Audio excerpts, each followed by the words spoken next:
ప్రజావాణి ఫిర్యాదుల పరిష్కారంపై జిల్లా అధికారుల ప్రత్యేక దృష్టి కేంద్రీకరించాలని జిల్లా కలెక్టర్ ఇలా త్రిపాఠి జిల్లా అధికారులను ఆదేశించారు. ప్రజావాణి కార్యక్రమంలో భాగంగా సోమవారం ఆమె జిల్లా కలెక్టర్ కార్యాలయంలోని సమావేశ మందిరంలో ప్రజల వద్ద నుండి ఫిర్యాదులను స్వీకరించిన అనంతరం వివిధ అంశాలపై జిల్లా అధికారులతో సమీక్షించారు. ప్రజావాణి ఫిర్యాదుల పరిష్కారంపై జిల్లా అధికారులు ప్రత్యేక దృష్టి కేంద్రీకరించాలని జిల్లా కలెక్టర్ ఇలా త్రిపాఠి జిల్లా అధికారులను ఆదేశించారు.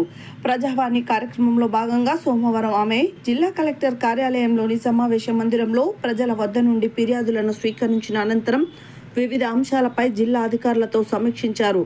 ప్రస్తుత వాతావరణం వేసవిలాగా ఉన్నందున భవిత సెంటర్లో కేజీబీవీ స్కూళ్లలో మంచినీటి ఎద్దడి లేకుండా చూడాలని మండల విద్యాశాఖ అధికారులు విద్యాశాఖ సిబ్బందిని కోరారు. మండల ప్రత్యేక అధికారులు భవిత సెంటర్లలో వచ్చిన మెటీరియల్ను తనిఖీ చేసి స్టాక్ రిజిస్టర్లో సంతకం చేయాలని చెప్పారు. అనంతరం పరిశ్రమలు మరియు వాణిజ్య శాఖ ఆధ్వర్యంలో రూపొందించిన digital employment exchange of Telangana పోస్టర్ను జిల్లా కలెక్టర్ ఆవిష్కరించారు.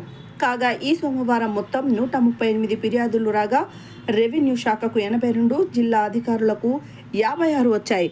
అదనపు కలెక్టర్లు J Srinivas, Narayana, Amit, special collector Sitaramarao, DLDO Sekhar Reddy, గృహ నిర్మాణ PD Raj Kumar, RDO Y Sekhar Reddy, పరిశ్రమల శాఖ అధికారి కోటేశ్వరరావు, జిల్లా అధికారులు ప్రజల వద్ద నుండి ఫిర్యాదులను స్వీకరించారు.